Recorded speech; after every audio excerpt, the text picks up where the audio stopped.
గా అడుగుతున్నాను. ఇక్కడ అభివృద్ధి బానే జరిగిందని అంటున్నారు. జరిగిందని ఏ విధంగా ఏ విధంగా జరుగుతాం ఇక్కడికి రోడ్డు చూడండి.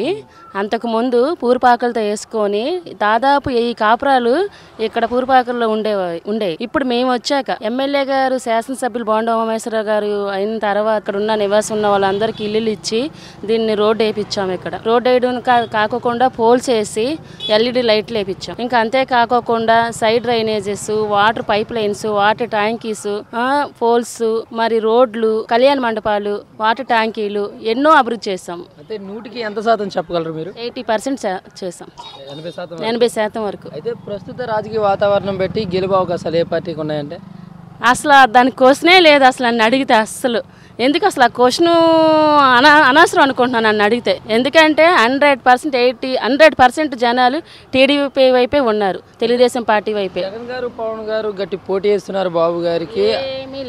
ఏమీ లేదు అసలు. ఆ పోటీ అనేది లేదు అసలు మాకు. ముఖ్యంగా టీడీపీ గెలుస్తుంది అనడానికి మెయిన్ కారణం సింపుల్ చెప్పగలరా? అంటే చేసిన పనులు కాకుండా చెప్తాను. సంక్షేమ పథకాలు ప్రజల్లో ఇక్కడ నిజంగా రెక్కాడితే కానీ డొక్కాడిన పరిస్థితులు మా డివిజన్లో ఉన్న ప్రజలది.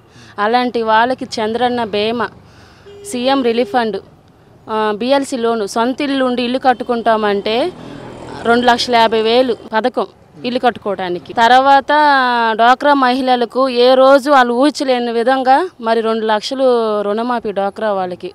ఇంకా మరి 200 రూపాయల పెన్షన్ తీసుకున్నప్పుడే ఏదో అనుకునేవారు. ఈ రోజు 1000 రూపాయల పెన్షన్, 2000 రూపాయల పెన్షన్, మళ్ళీ మా ప్రభుత్వం వస్తే 3000 రూపాయల పెన్షన్. అసలు నా కొడుకు ఎవరు అంటే చంద్రబాబు, ఇక్కడ ఉన్న బోండా ఉమామహేశ్వరరావు గారిని ఎంత గొప్పగా చెప్పుకుంటున్నారు. మా దగ్గర తీసుకోవడం కాదు, నిజంగా వాస్తవంగా వెళ్ళాలంటే పెన్షన్దారుల దగ్గరికి వెళ్ళండి, ఏం చెప్తారో మీరు ఒకసారి ఆలోచించండి. ఆయన కూడా అన్నారు, సీఎం అయిన తర్వాత నా మొదటి సైన్ అయితే 3000 రూపాయల మీద పెన్షన్ మీద పెడతానన్నారు. మరి అది సాధ్యం అవుతుందా? 2000 రూపాయలు తీసుకుని రావడానికి ఇన్ని కష్టాలు పడ్డారని నేను విన్నాంగా. అసలు 2000 రూపాయల పెన్షన్ 500 అయిద్దని అనుకోలేదు రోజుల్లో. ఈ రోజు 2000 రూపాయల పెన్షన్ తీసుకుంటున్నారు. ఇంకా 1000 రూపాయలు ఇస్తారని ఎందుకు సాధ్యం కాదనుకుంటున్నారు? అసలు వాళ్ళే చెప్తున్నారు మాకు 2000 రూపాయలు చేస్తారని ఊహించలేదు.